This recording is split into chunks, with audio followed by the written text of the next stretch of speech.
Alright guys, in this video I'm going to show you how I was able to use different devices to get things up and running.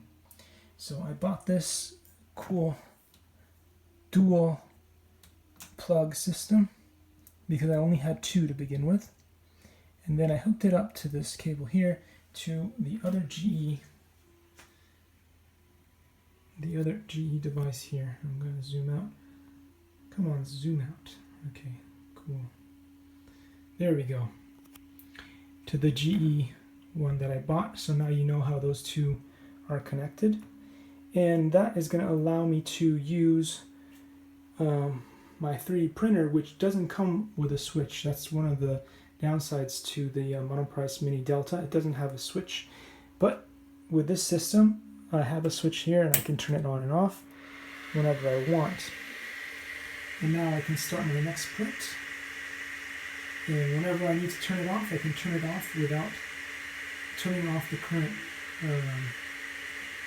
directly from here. Just plug and unplug, plug and unplug, because eventually that's going to cause some damage to the machine. Anyway, I hope you guys find this useful. It may be a little bit overkill. There are other ways of doing this, but this is what works for me. See you in the next video.